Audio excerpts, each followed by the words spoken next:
There's something special about racing on a short track. It's even more impressive when it's under the lights. The Richmond, Virginia fans have turned this Saturday night fight into an annual happening. In the heart of Middle America began round one of the short bullring ovals. You can barely slide a sheet of paper between the two. 7 of the top 10 points leaders found frustration. Danica Patrick has gotten together with 2 cars as they head to turn number 1, 4, 5 cars involved. As Dario Franchitti escaped and extended his lead. Fans are on their feet. Dario holds the spot. The summer season rolls into full swing. The road to the 2007 season championship heats up for Indycar regulars. Tonight begins round 2 under the lights at the action track in Richmond, Virginia. This is the week we begin to separate the contenders from the pretenders.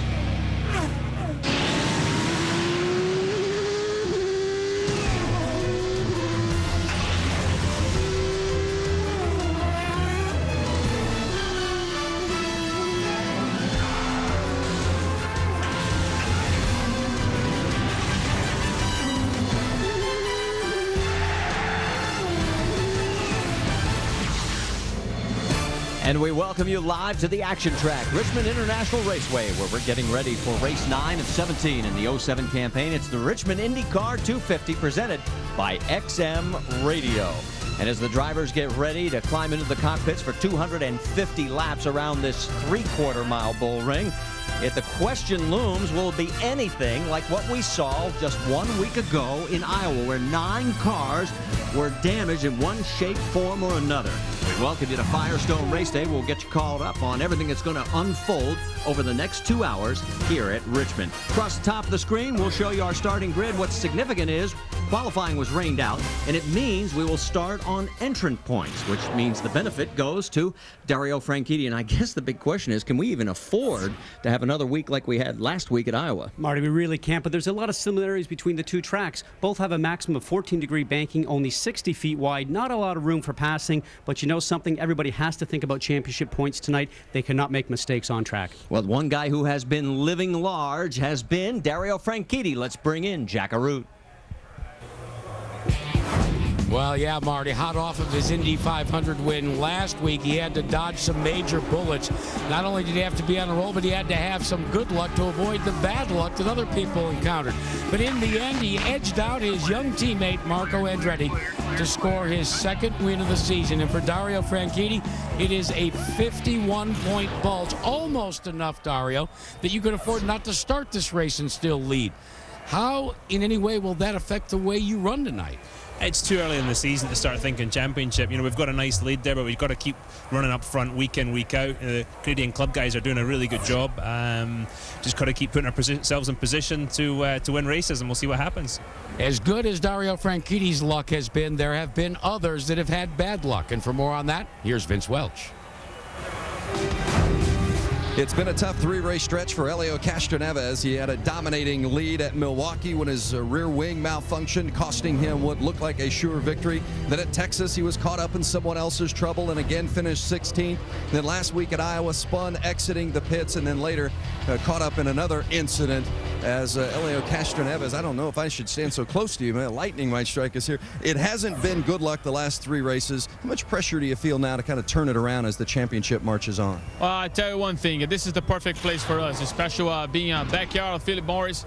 I mean, we feel that this is the place that our luck is going to turn around. And I tell you, man, it's tough, but hey, race is racing. You know, there is nothing you can do. Try to explain, try to understand. We just have to keep thinking positive, doing what we need to do, which is score points, you know, focus in our job, and hopefully with that we're gonna get out of this hole and get our points. He's certainly a man that can do it. Helio Castroneves, a former winner here at Richmond. Now let's go to Brianne Pedigo with the story of another driver struggling a bit. Dan Weldon was unbeatable at the early start of the season, taking home 2 wins in the first 4 races. But soon after Indianapolis, it looked like his luck had changed. And now even more frustration came last weekend in Iowa. Dan, you just watched this, and I know that your teammates are making some faces over here. Your they're coach, not your coach anymore. We're just very good your friends. old friends. You'll get him in trouble for that. How important, after having a few weeks of bad luck, how important is it to have a really solid finish here today?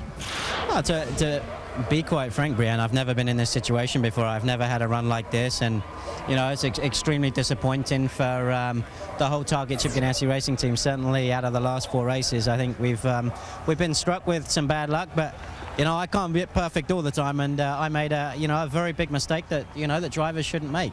I mean, I paid a lot of money, and you know, the last race was just a very silly mistake that cost me a lot of points. And thankfully, the team did such a good job to get the car repaired and put back together that I was able to actually salvage some points. But that was unfortunate. But you just got to move on from there and try and perform well, which we're trying to do tonight. Marty? Thank you, Brianne. Just some of the stories that will be unfolding as we conclude Firestone Race Day. And as we head to commercial break, when we come back, it'll be time for Gentlemen Start Your Engines here at Richmond, the place known as the Action Track. You want to know why? Just ask the drivers. Under the lights at Richmond. It's all about momentum. It's incredible fast. This is a very taxing track, both mentally and physically. It takes a lot of focus, a lot of concentration. And if you have a good car around here, it's an unbelievable track. Hey, these guys joined my... And in Richmond, Virginia, the statue of Robert E. Lee under the lights as we get ready to go under the lights here at Richmond International Raceway. Let's talk a little bit about Vitor Meira, because it has been a scary couple of weeks, Scott Goodyear, for the driver of the number 4 Delphi machine. On Friday, it was actually going down into the turn, ready to come into the pit lane. And what ended up happening for Vitor Meira upon the Delphi car is that actually he had a suspension piece break, much like he had just last week in Iowa. You watch here, the left side brakes, the right side brakes, puts him into the safer barrier on the outside of the wall here on Friday. Now let's look at this. The top side is what we just saw here at Richmond. The bottom side was last week at Iowa. The left side brakes first in Iowa, and then the car continues on into the wall for him. On the top, you can see the left side brakes, then the right side, and both the situations are the same, into the outside wall. They had to change cars, Marty, to get ready for this race here tonight in Richmond. In fact, he has not turned a lap because we had no qualifying, so this is an untested machine. The best they were able to do was warm it up in the garage area. And that's really hard for a driver. It's a bit of an unknown. I asked him yesterday, and he said, you know something? I would love to get out there and run a couple of laps, but the team is good. We hope it is the same car that we had on Friday. There's the grid once again across the top of your screen as we get ready to send it down trackside for those famous words that will get the 9th race of the 07 campaign underway. Race fans, it is time for those most famous words in motorsports. At this time, will you please direct your attention to the video screens as we get that command from Airman Bron James and Specialist Jeremiah Finch. Ladies and gentlemen, start your engines.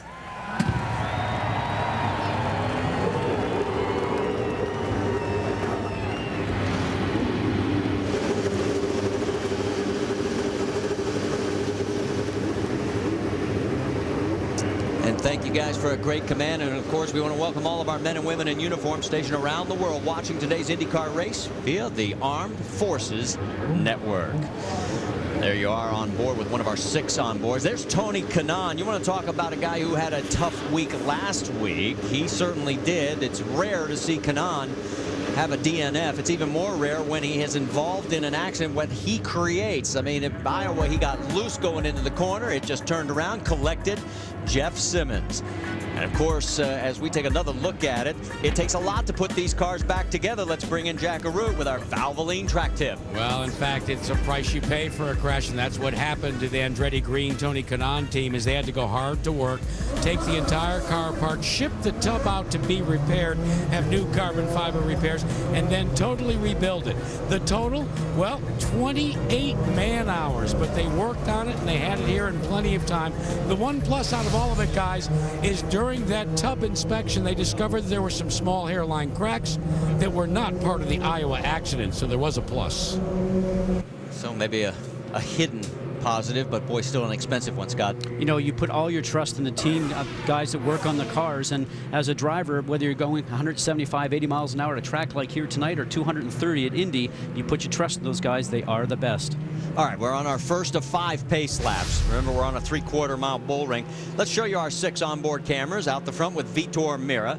Danica Patrick in the middle. She'll be there on the outside of row number 4. Scott Sharp in the number 8 machine. Then Jeff Simmons, Ed Carpenter, and out the back of pole sitters, Dario Franchitti. He's starting on pole, of course. Let's take a look at what we should be watching tonight. Well, always tough in this 3/4 mile racetrack, and short track, short tempers.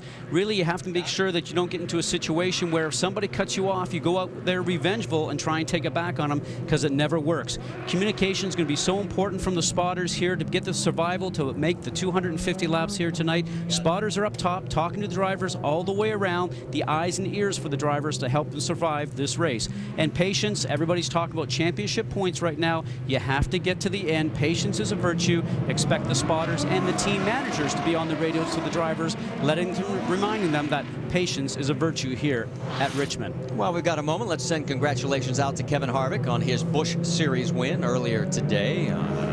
He did very well up in Loudon, New Hampshire. Let's talk a little speed comparison between the Nextel Cup cars that race here at Richmond and the Indy cars. Take a look. That's Clint Boyer back in April when he was here, running in the number 2 machine. On the top is Elio Castroneves. Give you an idea just how fast it is around this racetrack. Take a look as here is Elio coming across the line. He stops, and how much longer does it take Clint in the stock car?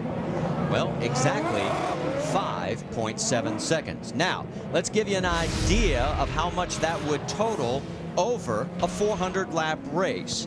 Well, the Cup car would finish 292 of those laps in the same amount of time it would take the Indycar to finish 400. Isn't it amazing? And these cars going around here so quickly, and just about 5 Gs they see in these turns here. That's going to be impressive here tonight. Jackaroo? Give you a quick update on Vitor Mira. You know he's been snake bit. Well, as he rolled off and the car began to roll, John Barnes radioed to him, well, at Vitor, the warranty, the new car warranty's over. Vince? Jack, Roger Penske is the boss, standing over my right shoulder, and of course his driver is Sam Hornish Jr. Hornish Jr. won this race a year ago, but he's coming off a crash last week at Iowa, and just as Scott Goodyear mentioned a moment ago, patience being the key, Sam said it's very difficult to be patient when you're in traffic like you are all night long here at Richmond.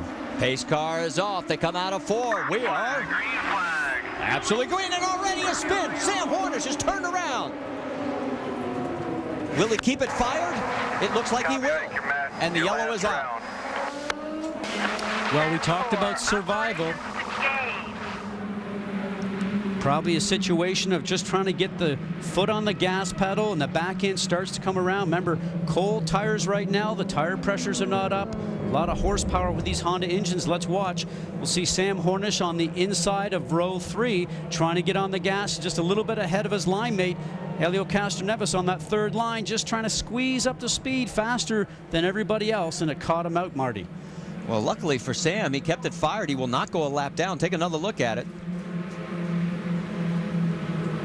He keeps it lit, so we go on board with Scott Sharp. Now, remember, Sharp said last week we saw so much of the stuff in Iowa in front of him and escaped all of it. He's on the gas, and you can see the big black mark that right rear tire makes of Sam Hornish Jr. as the car starts to slide across the track. Now, the question is he got flat spots on those tires? We'll have to wait to hear through the radio communication if his car is going to be fine. Let's check in with Vince. Well, they are going to change the tires for Sam Hornish Jr. and add fuel, but here's the situation they'll want to keep an eye on. Hornish reported that there was a little bit of front wing damage. They're not going to correct that now, but keep an eye on how his car handles the rest of the way. And I'm trying to see where the damage occurred, but I don't see anything from our angle. We'll take a look. We're going to go green next time by, as it will be Dario Franchitti, and now we will be in a situation where it will be a single file start. Everybody's still on the lead lap. Let's talk about some of the guys that benefited from this lineup by entrant points. Obviously, our pole sitter, Dario, is one. Well, I think Dario lucked out on this because obviously he's the lead in the points championship right now and gets the championship points because he's been so consistent. Marco Andretti was third fastest in practice, but he starts 14th based on the points. He was a big loser. We're back to green flag racing on lap 3 of 250.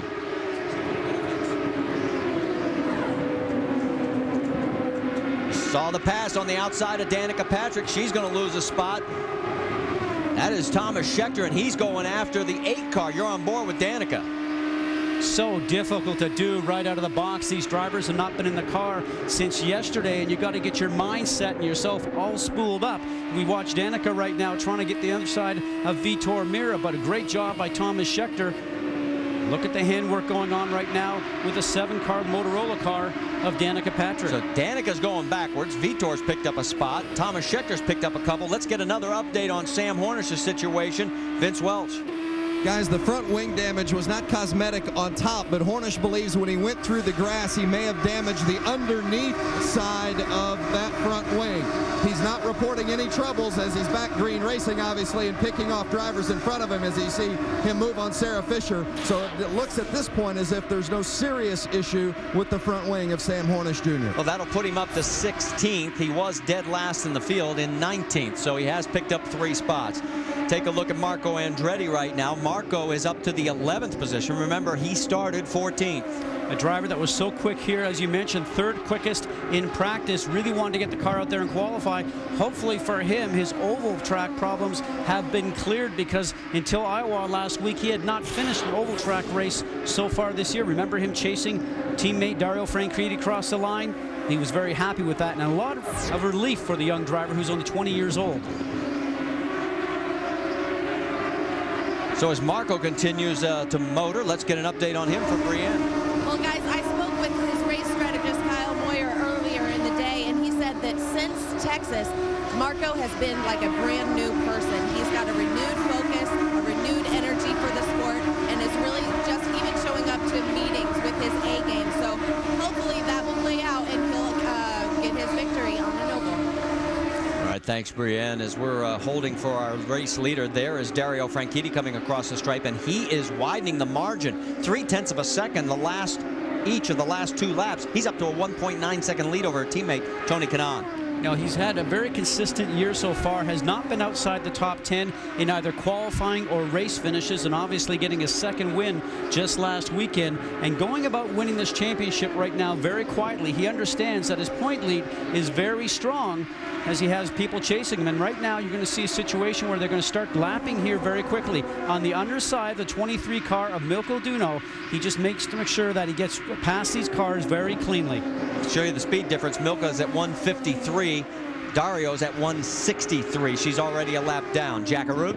Interesting situation for Dario Franchitti and John Anderson, the man that calls the shots. I asked him, how does this car compare to the car that they ran in Iowa? He said the shocks and the springs are almost identical. But like at Iowa, unlike many of the drivers, fellas, they have set the car up here, not necessarily to run flat out, but to be able to use some throttle response. They feel they're going to need that when they get into lap traffic, like they've already begun to with Milko Duno.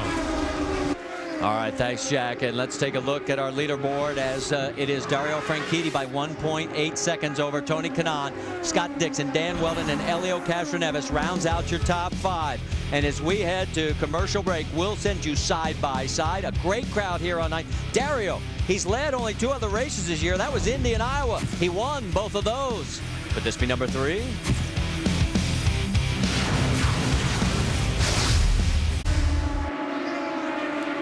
Back here at Richmond International Raceway, where Dario Franchitti has maintained a 1.8-second lead over Tony Kanaan, and he is coming up quickly on cars to lap. He's gotten past Milko Duno, Koski Matsura. That is Sarah Fisher, who's in 17th, and guess who's right ahead of him?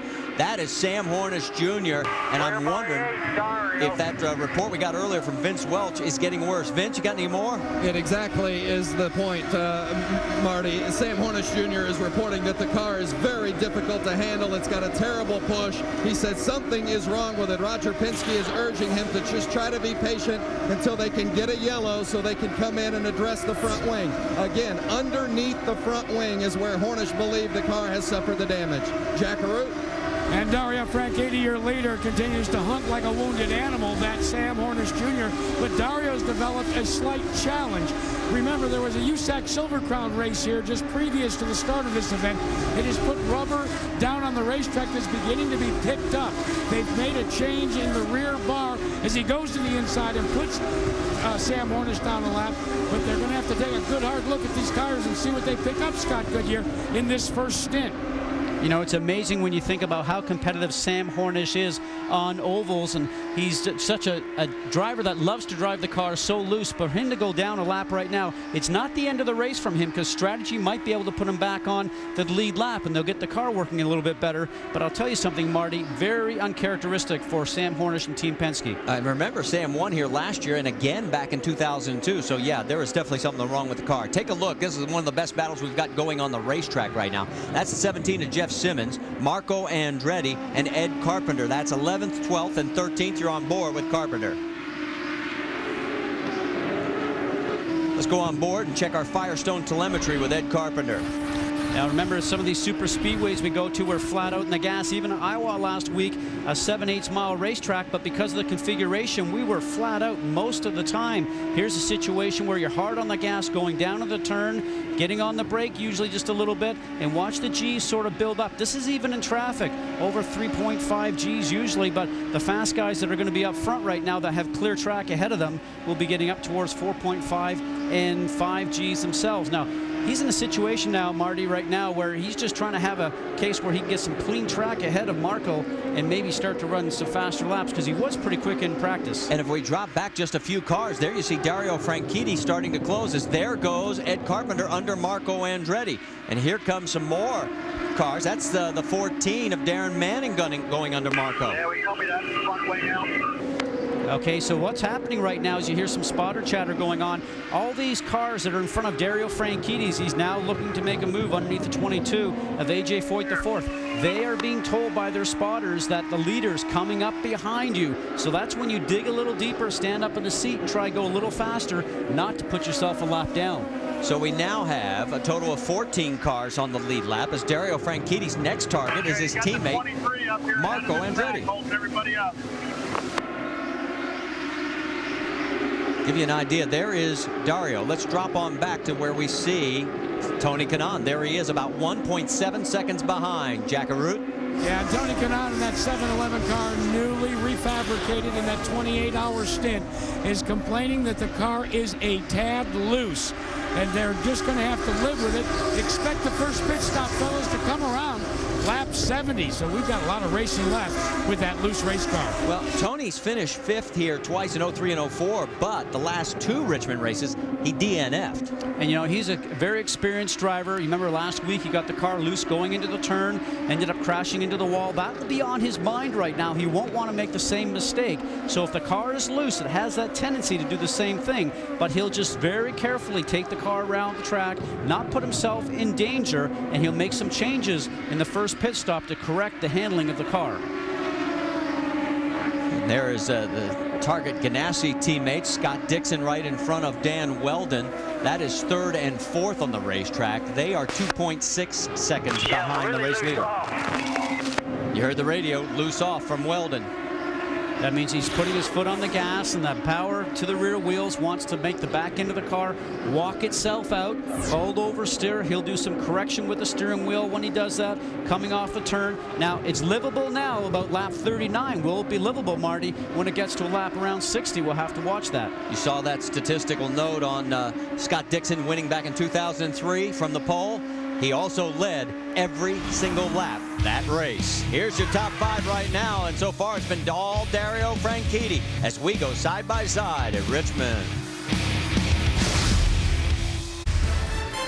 Scott Dixon came away with the win last year at the Glen. Can he make it 2 in a row and fend off points leader Dario Franchitti and the surging Marco Andretti? The Camping World IndyCar Grand Prix at Watkins Glen on ABC Sunday, July 8th, 3:30 p.m. Eastern.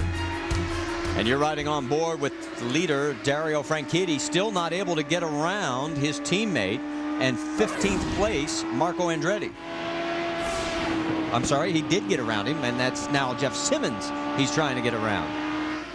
Marco Andretti seemed to be having some difficulty. The back end of the car was starting to walk out from him as he's starting to try and put the power down. Now, as the rubber continues to come down from these cars, after the previous race that we had here, the cars will start to change. Track conditions will change. The cars are burning off fuel. They're becoming lighter. And the drivers will be communicating back to the pit lane to their engineers, telling them what's going on with the car.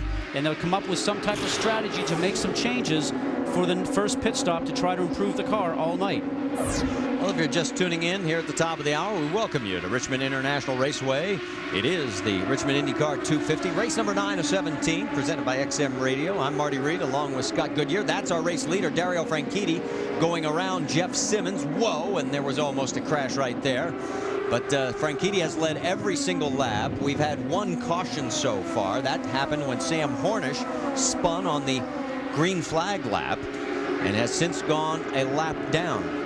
Behind Franchitti, it's Tony Kanaan, Scott Dixon, Dan Weldon, and Elio Castroneves. Two cars in front of you. You're clear by 4 behind.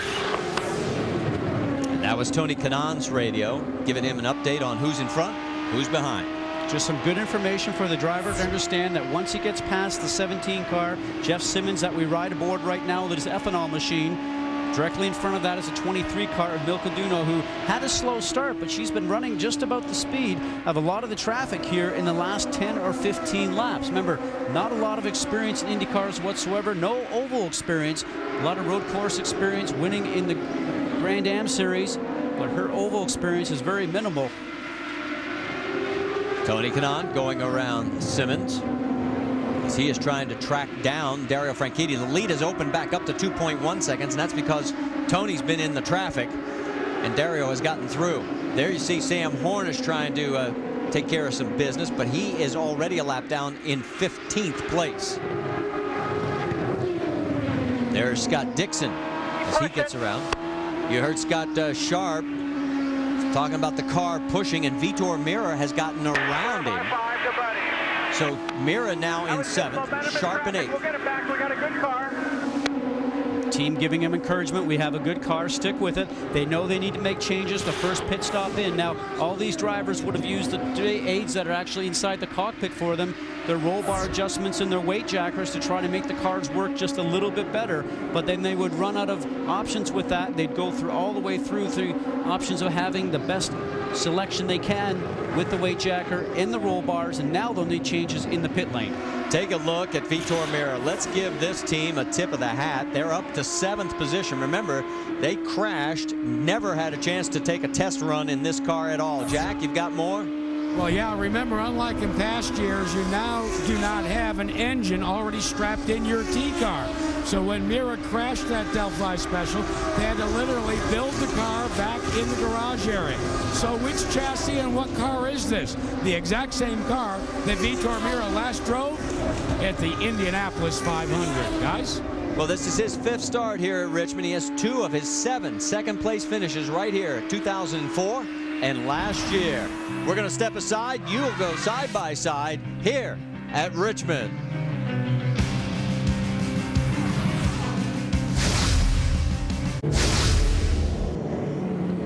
Our second caution for debris. Let's check in on our triple pits. The ethanol edge. Jack? Your leader, Dario Franchitti, hits the last spot. They are going to at least make a front wing adjustment. Tony Kanaan is off the way first, and he will pass his teammate. Scott Dixon has also finished his completion. But what a great run, Vince Welch, by Tony Kanaan's pit crew. They gave him the spot. Guys, they made a front wing adjustment on Elio Castroneves' car. Took a turn of front wing out. He was complaining that the car was pushing at the early stage of the run. For his teammate Sam Hornish Jr., they changed the nose of that front of that car. Remember, he spun through the grass, and they believe they had some damage below the front wing. So Sam Hornish Jr. with a new front nose here at Richmond. And we're going to go side by side here at Richmond. Champ Car Racing continues on ESPN tomorrow as veteran Paul Tracy found his way back to victory lane in Cleveland. Is he hungry for more, or will points leader Sebastian Bourdais return to the top of the podium? The Champ Car of Mont Tremblant on ESPN tomorrow at 2 Eastern. And of course, if you want to go straight line racing, we can always go drag racing tomorrow night on ESPN2. We had a little incident earlier today in the drivers' meeting. You want to talk about this at all? Well, usually the pranks are usually played between the drivers, but Brian Barnhart had his birthday today, and a little surprise. You know, Elio Castroneves, he's always up to pranks, and yeah. In fact, we talked to Brian. He says, I was keeping my eye on all the AGR guys, knowing that they would be behind it, and then it was Elio that just nailed him. You know, and there's Brian in the blue shirt. He, along with the crew up there, take care of this facility. The president of the Indy Racing League. He's the guy who hands down all the penalties. I mean, yeah, I wouldn't have done that if I was Elio. All right, we're under our second caution, and let's take a look at the last pit stops. There are the teammates, pretty much nose to tail. The first car in the slot right there, 27 Dario Franchitti, usually has the best run out, but a little slowness on the left front allows the 7-11 car, Tony Kanaan, to beat him out of the pit lane. And this is the 7th race Tony Kanaan has led this year, and the first laps that he's ever led, though, here at Richmond International Raceway. Now, Dario's been about a mile an hour faster as far as the fast laps are concerned in the race so far, but we'll get a chance now to see how good his car works behind a car that's up in front. And Jack Arute, you have more? Yeah, they tried, Scott, to cure an understeer problem from the middle of the corner out. They feel they have accomplished that, but as you alluded to, that problem with the tire exchange cost him one position. One thing you know about this place, you have to time your passes. But the man that you may want to watch is the fella that had a very good stop and runs in third, that red and white car of Scott Dixon. Just moments ago, as we look at Sam Hornish coming down pit road, he radioed to his crew and he said, so far, I've been very conservative. They said, well, stop it. Well, and they have come in twice now to top off, and I sense Roger Penske trying some strategy here. Well, they're not sure if they have a fast enough car, which is really quite weird because yesterday Sam said, I have got a great race car, a fast car for qualifying. I'd love to go qualifying. As you know, qualifying was rained out. Elio Castroneves, you know, he was in a situation where he felt that his car was not getting the speed that he needed to. And in the end result now, it's Castroneves that's going quick and Sam that's going slow. Well, Sam now has 7 more laps on the other team. Vince? Well, guys, we talked about Sam Hornish Jr. and that little bit of damage done to the wing. You can see where it has come off here just as it runs toward the front of the wing. Hornish said it was making the car very difficult to handle. Look at this huge crowd here at Richmond International Raceway. They love their Indy cars, and boy, the teammates going after each other, and Dario Franchitti goes underneath and retakes the lead. Not even any challenge at all from Tony Kanaan. So is that a little bit of strategy from Tony, knowing that maybe Dario's just a little bit quicker and he'll sort of sit behind, but the guys we mentioned before in third, Scott Dixon, seems like he's putting his foot on the pedal now, Marty.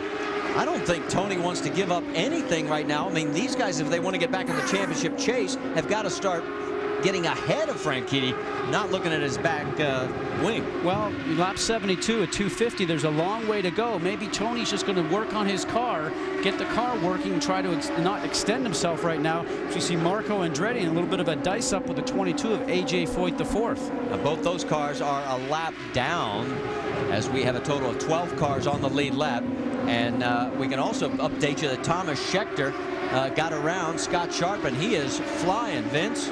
Scheckter was very happy with his race car during that first stint. Larry Curry, his team manager, said Thomas did not say a word. And guys, when the driver's not saying anything, that generally is a good sign. And it's a good sign for both division cars, 2 of the 3 anyway, because Ed Carpenter is in the same boat.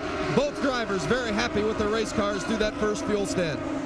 All right, well, Thomas Scheckter right now in 6th. His next victim is Elio Castroneves. There is Danica Patrick. She is in 9th place. She's tracking down Buddy Rice, who's ahead of her, and trying to hold off Vitor Mira, who lost a little ground on those pit stops. Anytime the driver's in the car working the wheel and it's not as smooth as we watch on board with Dario Franchitti sometimes, if you're working the wheel like she is, the car's not working as good as it should do. See the gap back to Vitor right there as we go back on board with Danica. Carries nice throttle all the way through the turn there, Marty. That was terrific. You see the difference between the leader's last lap and hers. Let's go with some telemetry. Now watch her steering the second graphic from the bottom. fair amount of turning going in here. You see those numbers all the way up in the 40% range. Not much rest around here. You get going down that back stretch, which is only 860 feet long. Not much banking on this track, with the exception of the turns itself. Watch the G-forces climb as you enter into the turn, somewhere close to 4 during the race. Brienne, you've got more? Well, guys, Danica was completely silent all throughout the race until she came into that last pit stop. She only said one thing to Kim Green, her race strategist. She said no when they suggested to add a half a turn in the front wing. She said, no, no, no, just change the tire pressures. That may be why she's struggling a little bit on the track. Well, she continues in 9th place. Meanwhile, up front, Dario Franchitti has a 1.9 second lead over Tony Kanaan. As that car coming out of pit lane is Milka Duno. She is several laps down. There is the points leader, the race leader, and the man who is living large, as we said at the beginning of the broadcast, Dario Franchitti. He'll be the first to admit everything seems to be going right, and it's going right for Dario here tonight at Richmond, at least so far.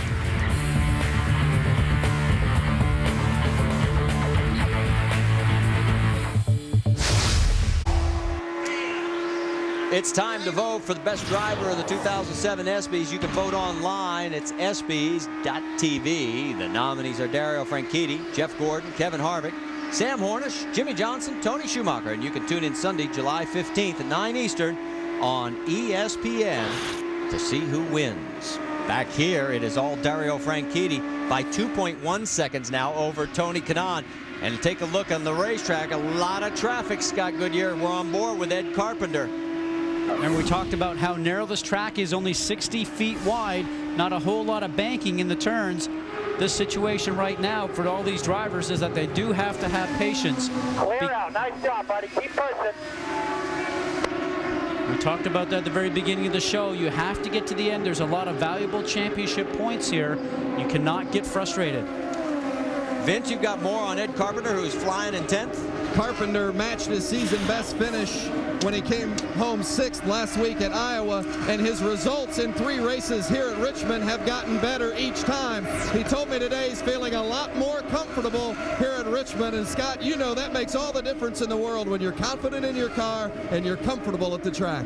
You know, he's been doing very well this tail end of last year and at the beginning of this year. I'll tell you something, a driver that has got the physical fitness now and focus, and you know something, he's going to be up to the podium here very shortly. Well, let's get an update on our race leader, Dario Franchitti. Jackaroot? Well, remember before that pit stop, fellas, Dario Franchitti complained that the car was pushing from the middle of the corner out in precisely the spot where he's trying to get by that Team Penske mount. Well, they have made them wing changes, I said, and he has already reported, boy, the car is much better. Boy, if he gets any better, look out.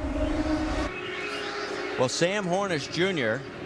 is now in 18th position and still not doing very well, as he is shown 2 laps down as Dario has gotten by him again.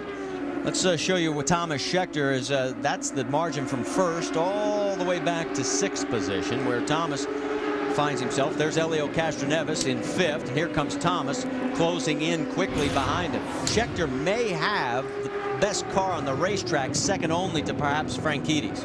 It's amazing how a car can be so wonderful for a few laps around here and then start to go off. Remember, track conditions do change, and they say chasing the racetrack. And what a driver does sometimes is that you can be having a bad night like Sam Hornish Jr. is right now, and you can be working harder inside the cockpit than maybe Dario Franchitti is, who's running up front and everything's working very well for him inside the cockpit.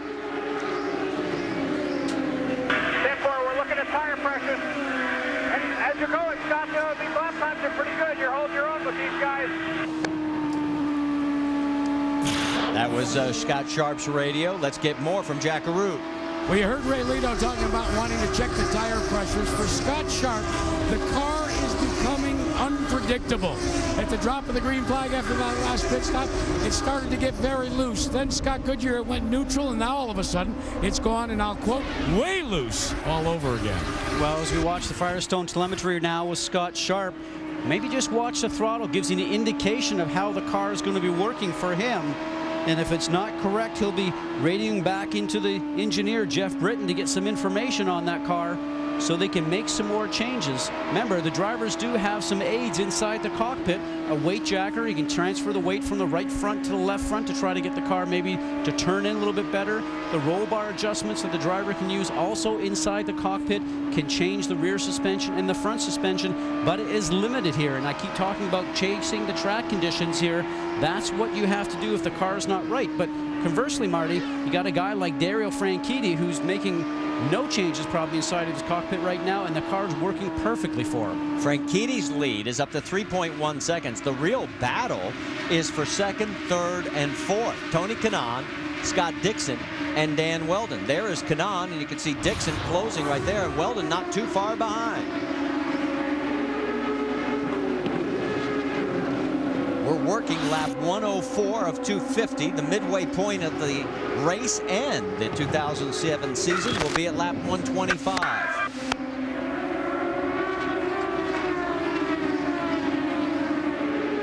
Right now, nobody able to really close down on Tony Kanaan. The margin staying about 2 to 3/10 of a second between each of those three.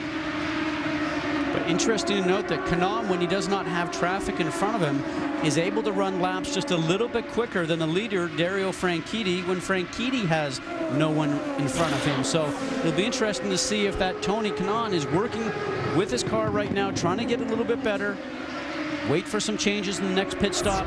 He will probably be a bigger factor towards the end of the race than he is now. You saw that average finish. He has 2 fifths, but as we mentioned earlier, the last 2 years he's finished 19th and 18th with 2 DNFs in both of those years. But right now he's doing fine, except there's one problem.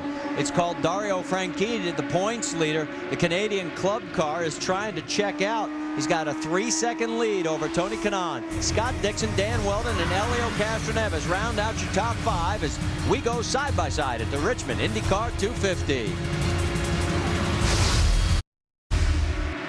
Here at Richmond International Raceway, you're looking at the race leader. That is Dario Franchitti. Taking a look at the Firestone lap leaders, it has been the Dario show for the most part. 109 laps led to 8 for his teammate and second place runner, Tony Kanaan. If you're just tuning in, let's get you up to speed. We'll take you as deep into the field as we can. Jack Arute, you're up first. Well, that Canadian Club entry of Dario Franchitti looking for his 3rd victory of the season. The car has been running flawlessly. Meanwhile, in second place is his teammate, Tony Kanaan, who briefly took the lead on a restart, but now is faded and is complaining yet again of a slightly loose condition. Then we find Scott Dixon running in the 3rd position.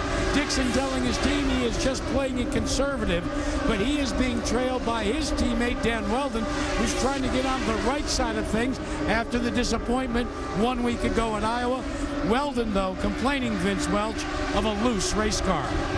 Well, and Helio Castroneves running in 5th has complained of just the opposite, a car that has been a bit tight. They did take front wing out during his first stop. Castroneves soldiering on in 5th. In 6th place is Thomas Scheckter. Scheckter has been running very smoothly, and he's been challenging Castroneves. No changes on Schechter's car during the first stop, and Vision Racing believes this may be their best chance to win. There's Buddy Rice running in 7th position. Rice coming off a season best finish last week at Iowa, and he did not make changes to his car on the first stop either. So, Jack Arute, there's a lot of drivers out here that are pretty happy with their race cars in the early going. Indeed they are, and the man that is right behind Buddy Rice but is fading is Scott Sharp, who has been battling a loose-handling race car, trying to cobble together another short-track top 10 finish. The Patron people, led by Ray Lito, have said that this car is close, but they need to make some adjustments. Brienne? Well, in 9th position is Danica Patrick. She has no complaints about her race car. Her only complaints on the racetrack is about the 17 of Jeff Simmons. She believes that he's been blocking her all day long. They have brought in an official, and we'll try to get that worked out. Vince?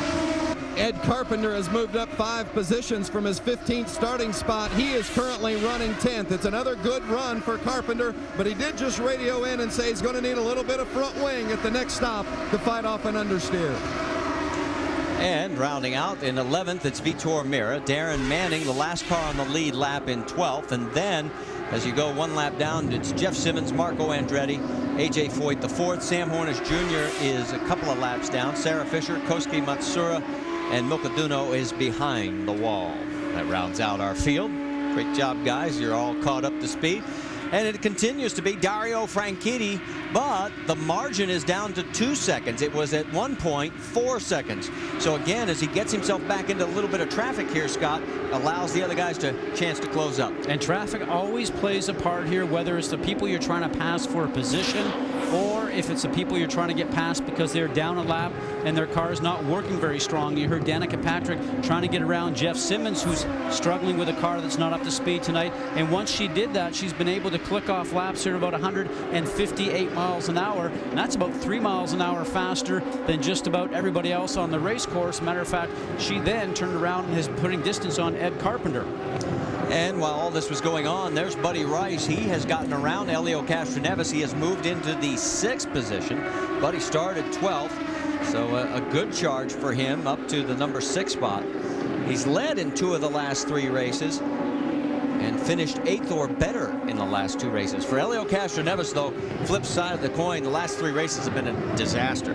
You know, and not very typical of a guy like him to not be up there challenging for pole positions or race wins. And usually don't see him outside the top 3 or top 5, but he has had some struggles. I spoke with his engineer, Ron Rzuski, just yesterday, and he said they have actually had a lot of bad luck, and there's no doubt the part failure at Milwaukee alone really set them back because they had that race won in about another 30 laps. So very disappointing for that team. They know they need more points for the championship, Marty. Vince, you got more on Elio's situation? Well, just to build on what Scott said, one of the problems that Castroneves has had this week is that they've been unable to find a good balance with this new tire that Firestone has brought here. He said they liked the car a lot more last year, but Firestone has brought new right side tires for this race this year, and he said last year's setup just has not worked and has not been as comfortable, and they've struggled to find that appropriate balance this weekend.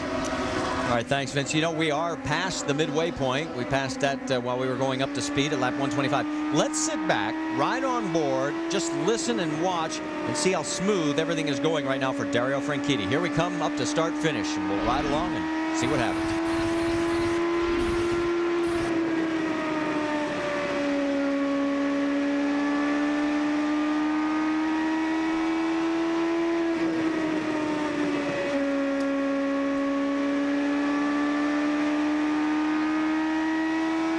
"17 seconds, folks. Let's go another lap." A big wiggle up ahead for the 4-car Vitor Meira.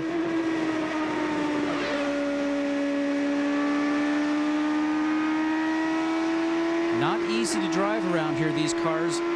For 170 miles an hour in qualifying, 150 average here. They're going just in race trim.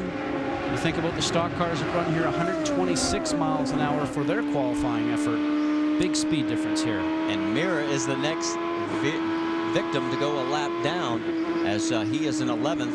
Darren Manning has been passed. While all this is going on, Champ Car Racing continues on ESPN tomorrow. Paul Tracy found his way back to victory lane at Cleveland. Is he hungry for more, or will points leader Sebastian Bourdais return to the top of the podium? Champ Car, Mont Tremblant on ESPN tomorrow at 2 p.m. Eastern. Meanwhile, the action continues out here as you look on board from Vitor Meira back to the race leader. Meira in 11th, Dario Franchitti, and his lead is back up to 2.9 seconds. Able to extend it anytime that he gets an opportunity to have clear track in front of him. Here's the battle for second right now.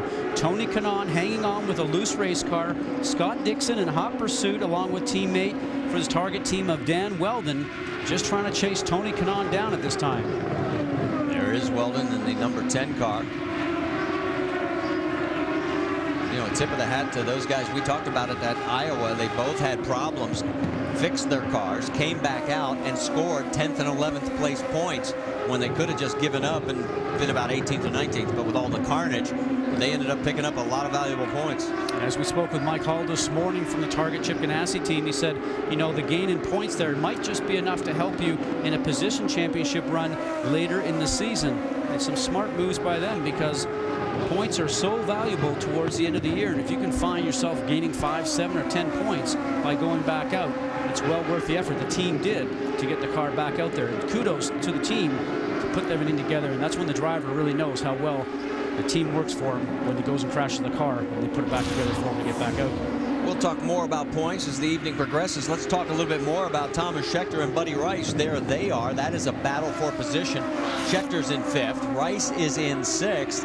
Both these cars performing well. Scheckter was really on a tear there when he had the early run going. Seems to be holding a little bit more of station. Buddy Rice, as we pointed out a little earlier, has picked up 6 spots from where he started this race. And we're being told from pit lane it'll be about 5 more laps before we see green flag stops, which will really put the test on everybody in pit lane. A test to all the crew that's there, but as we watch the 15 right there of Buddy Rice, when you think about it, an Indy 500 victory to his name back with Ray Hall Letterman Racing, but now he's with the Dreyer and Reinbold team. A lot of changes going on there this year. New engineers coming on board, and Buddy's engineer with John Dick.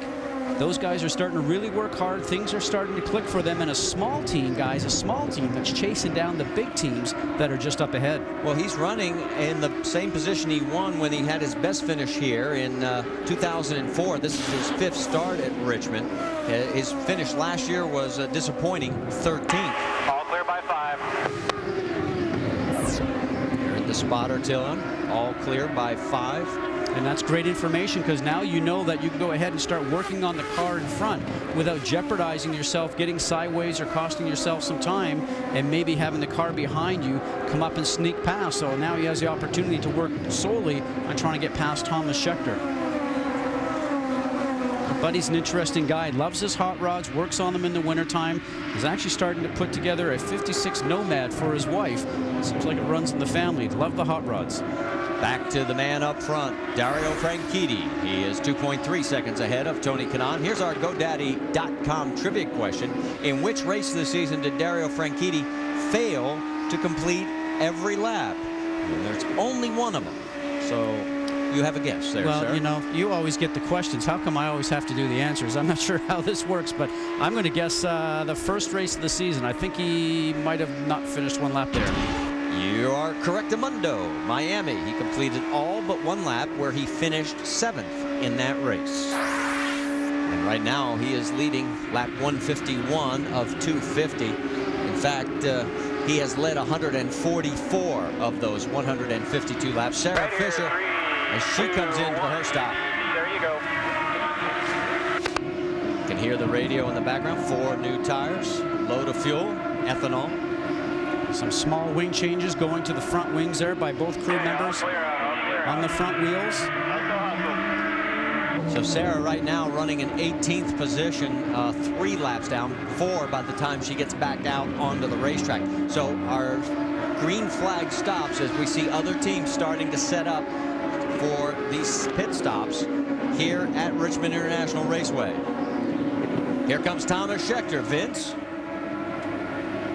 Brett Schmidt on the outside front will give Thomas Scheckter the go-ahead once they change the tires. He'll motion him to move forward. Scheckter will not take any changes in the chassis, and now we got a yellow.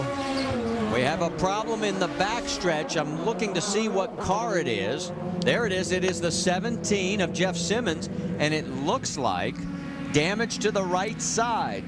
Did not see exactly. You okay, Jeff? I see contact strip on the outside of the turn 2 wall, and looking at the damage, it may be that's what happened. Elio Castroneves was coming through pit lane. He continued on. Let's take another look. You're on board.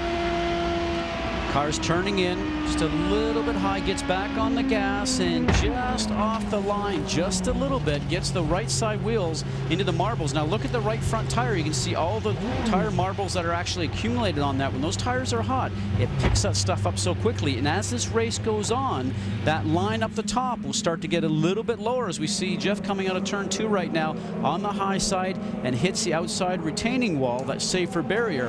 And I can tell you, as a driver, major disappointment when you're inside the cockpit. He'll be pushing the button after he hits the wall. Now he's going, no, no, no, no, bang. And then he'll be pushing the button on the steering wheel saying, guys, I'm sorry, but we just hit the wall.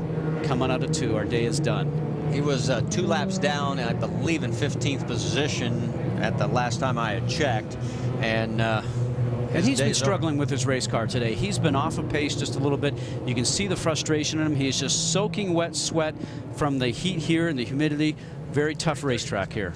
All right, while we're under our third caution, let's go to a 30-30 update from ESPN. Let's send it back to Bristol and Scott Van Pelt.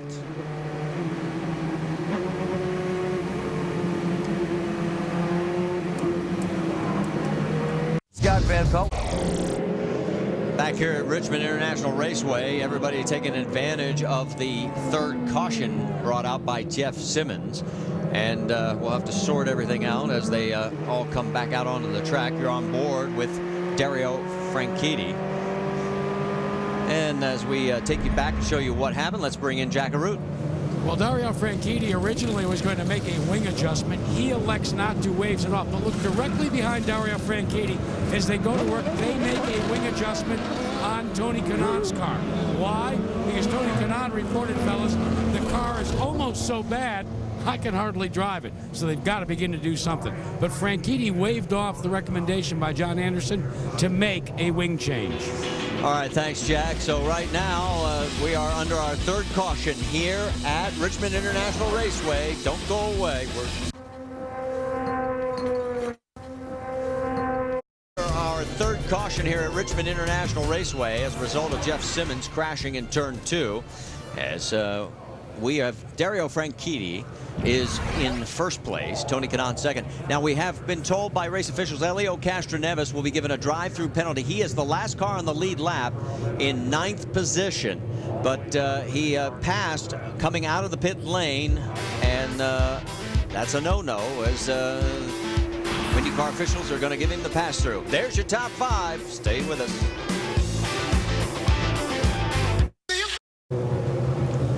Scott Dixon came away with the win last year at the Glen. Can he make it 2 in a row? Fend off points leader Dario Franchitti and the surging Marco Andretti. The Camping World IndyCar Grand Prix at Watkins Glen on ABC Sunday, July 8th, 3:30 p.m. Eastern Time. As we're under our third caution here at Richmond International Raceway, as we're working lap number 166 of 250. Take you back and show you the reason why. Here's Jeff Simmons entering into 1. Starts to drag the car down, doesn't go right down to the yellow line, but then it just starts to come out high on him. He has no control and hits the outside wall. Brian Pedigo, you have more? Yeah, I'm at the Infield Care Center with Jeff Simmons. Jeff, you just saw the replay there of that crash. Can you walk us through what happened? Yeah, I mean, I'm not really sure exactly. I didn't really, wasn't really watching the replay that closely there. I didn't know it was coming out, and so I'm just really disappointed again for the team, everybody at Rahal Letterman and Team Ethanol. You know, it seems like when we have a good car or something bad happens to us, and today we were fighting a tough car out there, but we were making it better, and not sure what really happened there. I mean, it just pushed out more than usual, and I couldn't get it down, and we got up into the wall, so I don't know what happened exactly. We're glad you're okay. Jack? Brian, one of the things to watch as we ride on board with the Canadian Club entry of Dario Franchitti is who will pit and who will not pit yet again. John Anderson has had an animated discussion with his driver, Franchitti, suggesting that if they can make some fuel over the course of the remainder of this race, they might not stop. Meanwhile, for others, the debate continues, and one driver that is actually very animated about this debate is Tony Kanaan, teammate to Franchitti. At first they told him that was your last stop, and then they started to rethink it. We're right in the cusp, guys, of a period where to pit or not to pit one more time, that's going to be the big question. Well, and the other thing we're going to check is this penalty to Elio Castroneves. He stayed out on the racetrack, and I think we have some video. Let's take you back. Here is Elio way off to the left of your screen out on the track. Dario Franchitti completes his stop, and off he goes. Now there is a blend line there, and it depends on who gets to the blend line first. And Vince Welsh, you can explain more of this? Well, it has been a situation with Elio Castroneves, and we're going to get the word with Tim Cindric here as he's communicating with Elio just before they come across. There's been a lot of confusion as to whether, A, he blended in correctly after his initial stop. He came on a drive-through because he was already in when the yellow came out, as you've talked to. Now they're going to make him do a drive-through again. Tim Hendrick has really been voicing his displeasure with the officials, but there's a lot of confusion down here. I'm going to try to get Tim's response to it. He's communicating with Elio. They're going to do one more drive-through. We'll try it again next time, guys. Yeah, because we're going back to green flag racing. And here comes Franchitti flying.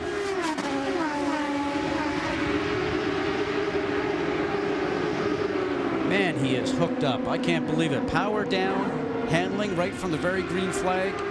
Cool tires, low pressures. There's nothing slowing him down. Vitor Meira going underneath Marco Andretti. Andretti is at least, one lap down.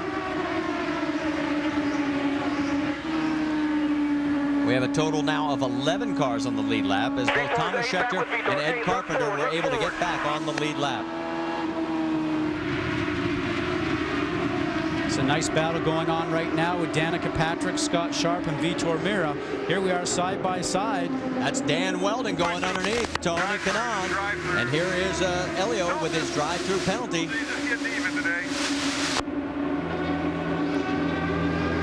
He's going to go a lap down. There's the race leader going by. And we said earlier in the show, short track and short tempers, you cannot have frustration level going too high right now, because in the short track there's no room for error. Now what Elio's going to have to do is just sort of take this medicine and get back out there and go as fast as he can. So on a track where the last 2 years it's been dominated by Penske victories, both their cars are at least one lap down. Right now it's Dario Franchitti first, Scott Dixon second, Dan Weldon third, and Tony Kanaan has dropped to fourth.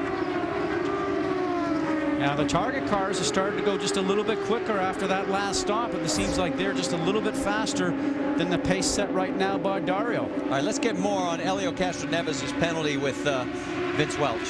Tim, explain what you're trying to get accomplished here with your conversations with the race officials. I have no idea what they saw there. I heard him say 6 behind the 27, and now they're telling the 3 that he had a blend violation there. The first thing that happened is they should have told us we could stop. We drove through the pits because we didn't think we could stop. And then they told us we had a blend violation, to where they said that we had to come back in and do a drive-through for a blend violation. We already went to the end of the lead lap. I mean, to me, it's ridiculous to lose a race over a call like that. Marty? All right, so now we have Tim Cindric's side of this thing. As you continue to see Dario Franchitti, he has now got an 0.8 of a second lead over Scott Dixon. Here it is one more time. Now, as Franchitti starts to come out, obviously, what Castroneves is trying to do is obviously get up to speed, and he ends up passing Franchitti. Now, the 6 car that you see right behind Franchitti is Sam Hornish Jr., who's just completing his stop. So there's a lot going on there. When they went out onto the track, Sam actually went past the 27, but he fell back in behind. But what they're challenging right now is that the car that was on the track, Castroneves' car, got past Franchitti before the blend line. And I'm not sure whether he did or he didn't, because we could not see the blend there line correctly. But I guess what I think I'm also hearing Tim Cindric say, who's the president of Penske Racing, is that they really gave us 2 penalties. We went to the back of the line, and then we also had to do a drive-through, which, as you mentioned, Marty, put him down a lap. All right, we're working lap 182 of 250. It's been the Dario Franchitti show for the most part. I guess the question now will be fuel, tires. Let's get more from Jack Arute. Well, we told you from the start of this race that tire buildup, the marbles on a racetrack, can really wreak havoc with the handling of a car.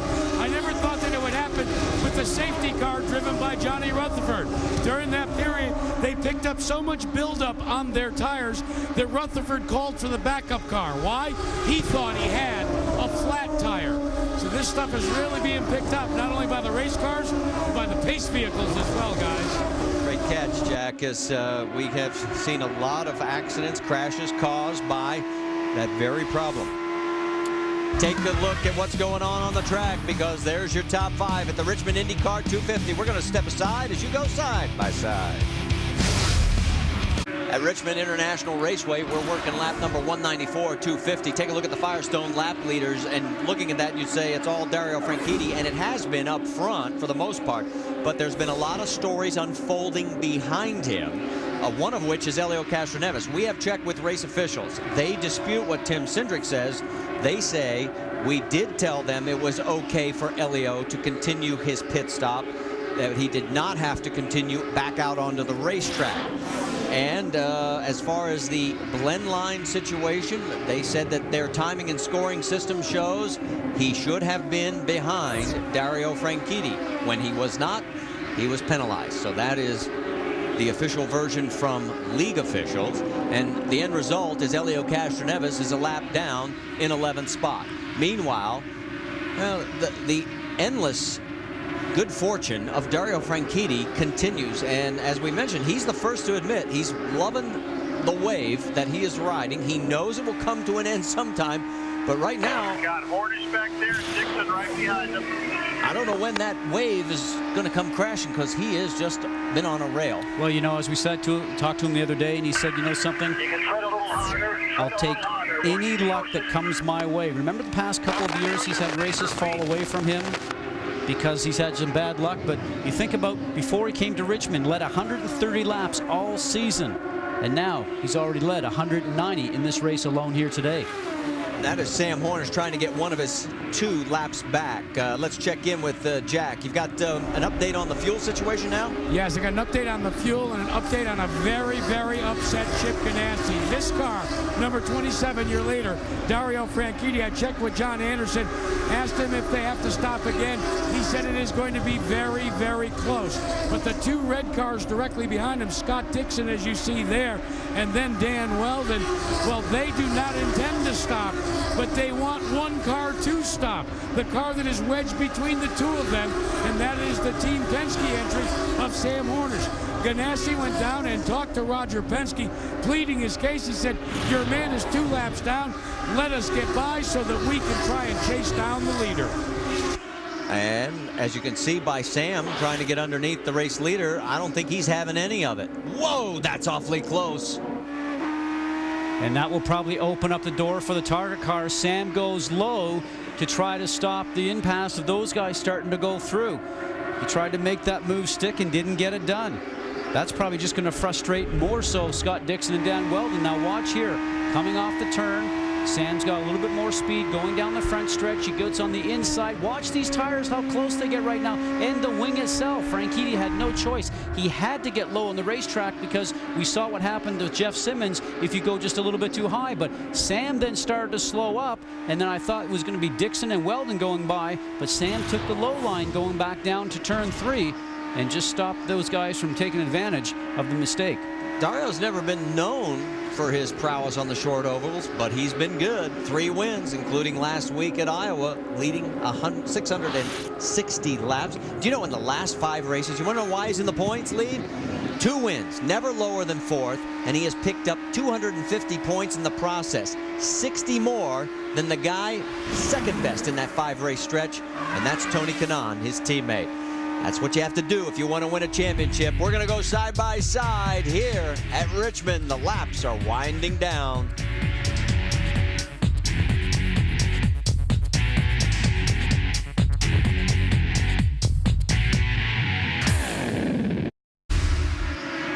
Champ Car racing continues on ESPN tomorrow. Paul Tracy found victory at Cleveland. Who wins at Mont Tremblant? Tomorrow, 2 Eastern on ESPN. And if you need a drag racing fix, 10 o'clock tonight on ESPN2. We'll be going 300 plus miles an hour.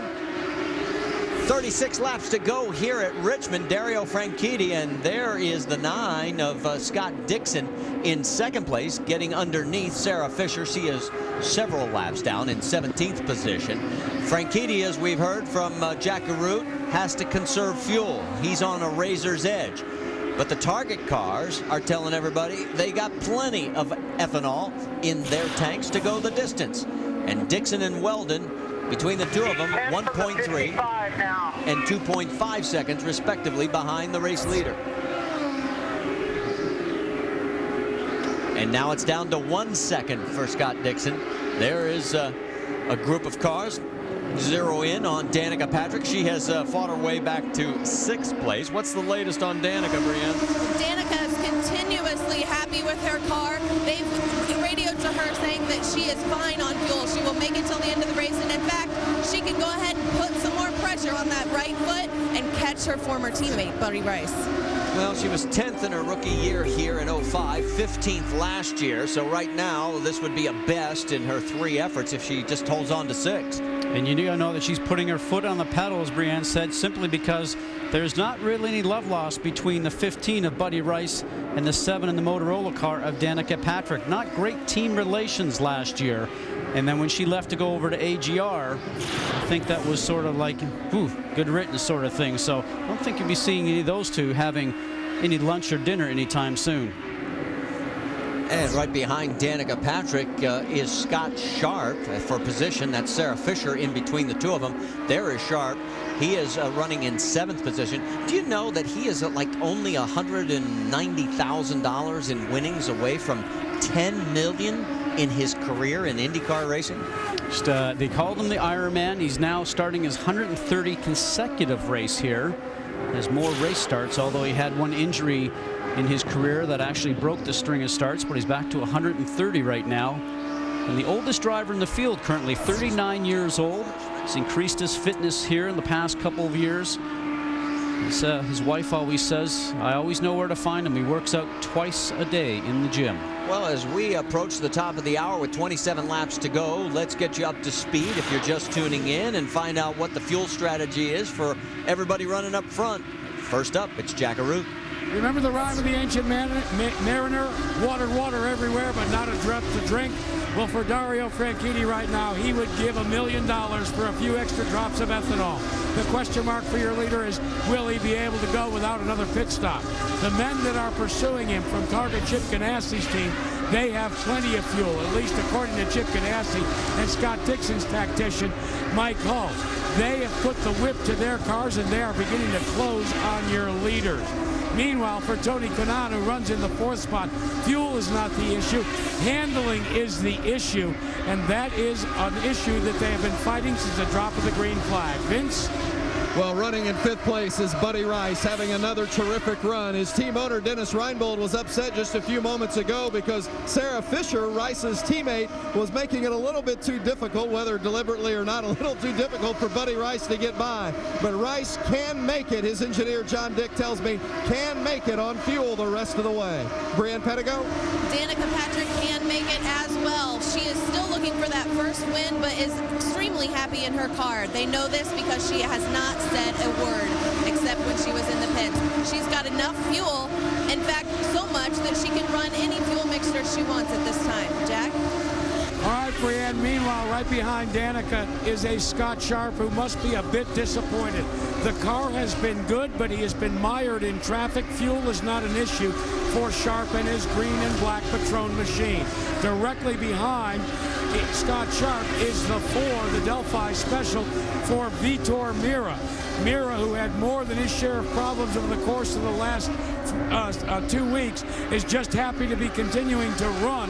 Remember, this is the Indy 500 car, not really as suitable as they would have liked to run on a short oval. Vince? Thomas Schechter is running in 9th, and his teammate Ed Carpenter right behind him in 10th. I've got to tell you, 2 top 10 finishes for this team would be considered a success by some, but it'll be a disappointment for Larry Curry and company because they felt they had cars that could run in the top 5 today and maybe even win. You see Schechter in the 2 car in 9th, and his teammate Carpenter right behind in 10th. Their cars have been very good tonight. Very few changes. In fact, I don't believe any chassis adjustments on either of those cars this evening. And those are the only 10 cars on the lead lap. And you're saying, where's Team Penske? Elio Castroneves is 11th, a lap down. Sam Hornish Jr. is 15th, 2 laps down. There's the battle for second on the racetrack between the Ganassi teammates. Scott Dixon ahead of Dan Weldon, just that close. And they are only a half a second behind race leader Dario Franchitti. And Weldon's actually been going about a mile an hour faster than the 2 that he's pursuing just up ahead. But as Jack Arute says, is there enough fuel, ethanol fuel, left in the 27 machine of Dario Franchitti? Now, this is what you get to, as a driver, to look on your dash and see your fuel numbers. You start to run the calculation in your head a little bit and say, I've got about 15 laps left to go when I go past the stripe. Is that situation going to be enough for me to be able to get to the end? Usually drivers try to calculate some things in your mind, but you go around here so fast, Marty, that might be even difficult here at this particular track. 15 laps to go. You heard him, 15 laps to go. Here's the other thing to think about, folks. Remember, we're on a 3/4 mile oval. It wouldn't do any good to pit under green. You would go several laps down. I mean, you would fall well out of a good points-paying position. It's better to run the gamble here. If they come away with this, and everything's been falling Dario's way all season long here, it seems. You know, in the situation as he goes past the 55 of Koski Missouri, you're right. Everything has gone his way. If we have a yellow here, he's home free. But right now, the risk-reward ratio, as you mentioned, as you see Dan Weldon splitting along with the 9 on the top side of Scott Dixon, both going around the 55 of Koski Missouri, but Dixon was going to have nothing of that. But well, I think both of them were probably saying, Koski, pick a line, any line, because it really hurt both of them. And then yellow is out. Yeah. The yellow is out. And we just found the situation for Dario Franchitti. He will be able to make it to the end. Big donut on the side of the 55 of Koski Matsura. Franchitti's lead had jumped right back up to 1.3 seconds. There is Elio Castroneves, and there is Koski. Now here's the situation. On a restart, is Dario Franchitti happy to see this yellow because he had a strong car, or is he not going to be very happy simply because of the fact on a restart anything can happen? You've got 2 target cars behind you. You can see the mark on the side of the car from Penske's machine also, and there's the contact right up on the turn. Sam Hornish Jr. in the low side making contact with Koski as they are both going towards the center of the turn in turns 3 and 4. Jack Arute? Scott, you would have thought with the knife's edge that this team was on, that Dario Franchitti would be happy to see this yellow. The absolute opposite. He was a bit upset as John Anderson explained to him what happened, and he said, well, Sam Hornish continued, and all they said is, look, just keep your head on this restart. This will be one of the most critical restarts, not making it an understatement, of Dario Franchitti's 2007 career. Remember, we've seen restarts on short ovals like Sam Hornish had at the drop of the green flag, where you can spin these tires and then you've got a bucking Bronco. For Dario Franchitti, it's all going to come down to the next green flag. Well, he has been very good on the restarts tonight. Remember, he shot past Tony Kanaan when Tony had the lead oh so briefly. And here he is with, it's going to be less than 10 laps to go before we go back green. And we mentioned before that he seemed to have good power down and not really spinning the tires too much, trying to get the car up to speed after a restart. Remember, there's no traction control on these cars this year, so it's all up to the driver. Squeezing the throttle as if there's an egg in between your pedal and the foot. You don't want to spin the tires, but you got to get the power going to the rear wheels at the same time. Thomas Schechter decided to come in. Now, he pitted from the 8th position. Remember, there are 10 cars on the lead lap. In his case, this really doesn't hurt him. The situation here, 4 fresh tires, not really clear. Maybe he had a leak or something of that nature, but not completely clear why you would really want to go ahead and do that with only a few laps left to go. Dario's wife, Ashley Judd, looking on, hoping for another win, which would be the 3rd of the year for Dario. But it'll be Scott Dixon and Dan Weldon and his teammate Tony Kanaan right behind him. Buddy Rice rounds out your top 5. Then it's Danica Patrick, Scott Sharp, Thomas Schechter drops on down. Vitor Mira moves up to 8th. Ed Carpenter 9th. Thomas Schechter rounds out your top 10. Jack? Fellas, they just told Scott Dixon you need the restart of your life. Let's find out if he gets it. Coming out of 4. No start. We have been told it's been waved off. This time. Okay, the cones are over in 3 by SunTrust. We're told that Dario was getting a little bit too anxious on the start before the restart zone. Let's listen in. The cones are between 3 and 4.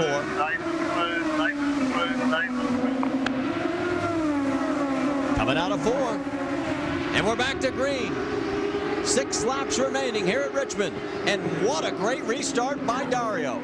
You know, they say the cones are in turns 3 and 4, but you got to put your foot on the gas in the straight, guys. You can't start putting your foot on the corner because you're going to have the same situation that Hornish had on the start. So I don't think there was a foul with what Franchitti did. 5 laps. We got a 5-lap sprint. You heard the spotter. A 5-lap sprint. Can Dixon and Weldon reel in the points leader and race leader, Dario Franchitti? I think we're seeing now just how good Dario Franchitti's car has been for him all day. Comfortable and confidence, and he's got the speed. 4 laps to go here at the 3/4 mile Richmond International Raceway. It has lived up to its billing of the action track. We have had plenty of action, albeit Dario Franchitti leading the majority of the laps. There's been a lot going on behind him. 3 to go. There's nobody that has anything for him. Well, Dixon went 158.5 miles an hour, about almost a mile an hour faster than Franchitti did, but catching them is one thing, Marty. Getting past them is another. 2 to go here at Richmond. Dario Franchitti's lead is over half a second. Down the backstretch, Dixon and Weldon can only watch in awe and amazement as here he comes for the white flag. 1 to go for Dario Franchitti and a smiling Ashley Judd.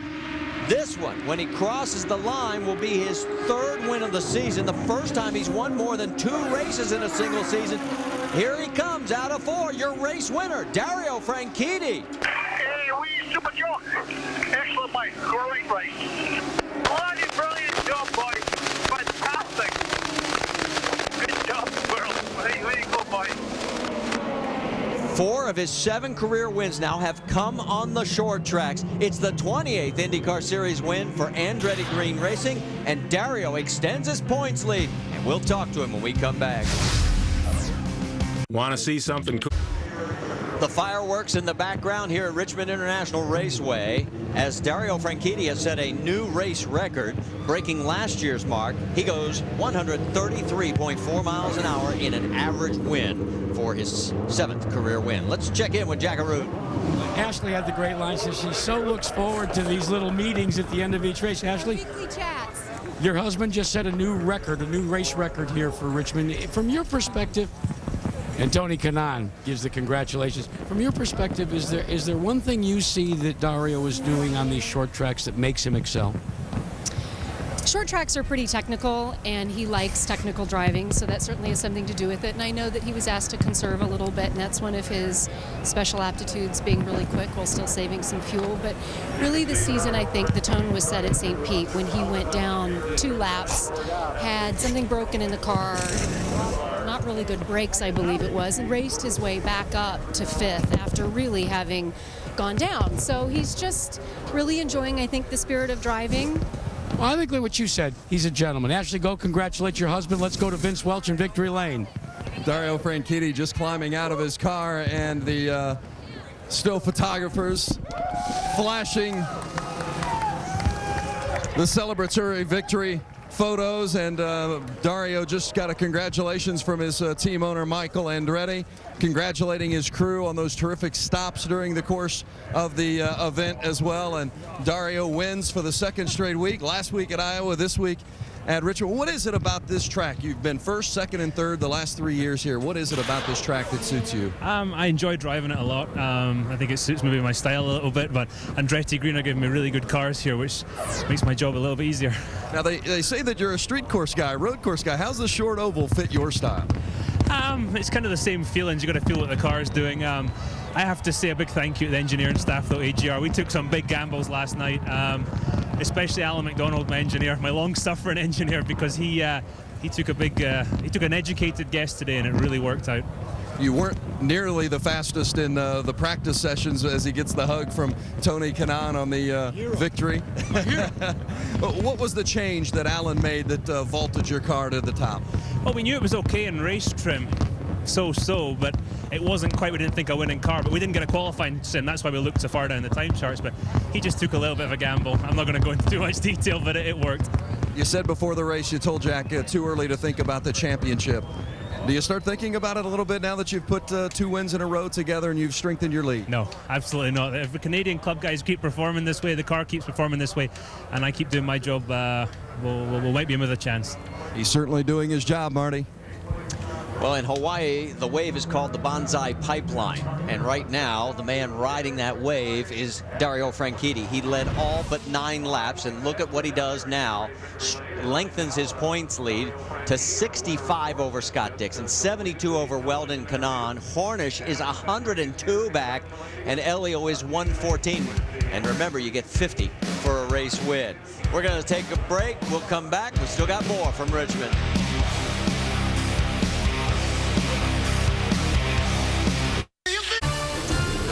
This place holds about 112,000. We think there was at least 60,000 here tonight, and they saw a great, stunning performance by Dario Franchitti, but also a good run by the Ganassi team. Let's check in with Brianne Pettigo. That's right, Marty. I'm here with second and third place finishers Scott Dixon and Dan Weldon. They were just discussing the Koski Matsura sandwich they made out on the track. How good does this feel coming off of Iowa? Well, I mean, it's for me, obviously, it's good to finish a race because we've had out of the last 3 out of 4 we've struggled, but you know, at the end of the day, I think it was a good team effort from everybody at Target Chip Ganassi Racing, but just unfortunately from what we talked about in the team meeting, we needed to pick up points in Franchitti, and that was the guy we needed to beat, and we didn't quite do it. But you know, for the most part, I think we had pretty good cars. It was just kind of it was a strange race for Richmond. Scott, how frustrating was the lap traffic in front of you? Yeah, it was tough. You know, it's just for some of the backmarkers, you're not really sure how to gauge them, how much track, you know, how much room they're going to give you on the track. And a couple of times there it got pretty close. You know, I think for what ruined our race was probably Sam being in the middle of Dario. Dario had to save fuel. He kept backing off and had sort of, you know, Sam in there as a buffer. So that was real frustrating. But as Dan said, it was a good day for Team Target. We made good points, but we lost a little bit on Dario. So have to turn it up a bit going to Watkins. Jack? Thanks, Brianna. I'm with Danica Patrick. You had an opportunity to congratulate your teammate, Dario Franchitti. You get to a short track like this, what do you take out of your performance tonight? Well, first off, Dario's having quite the year, isn't he? Yeah. You know, today was, for me at Richmond, it's good. I mean, the last 2 years I was here, I was like 5 laps down or something. It was horrible. All I was trying to do was stay out of the way. You know, to finishing 6th here today, it's okay. You know, our car was balanced okay, but we just, you know, we were just really low on grip. So as soon as the new tire life sort of the car wore off, we were sliding around a lot. So it just made it really hard to push and pressure people and, you know, get a couple fast laps in there, because I paid the price later because all I'm doing is sliding.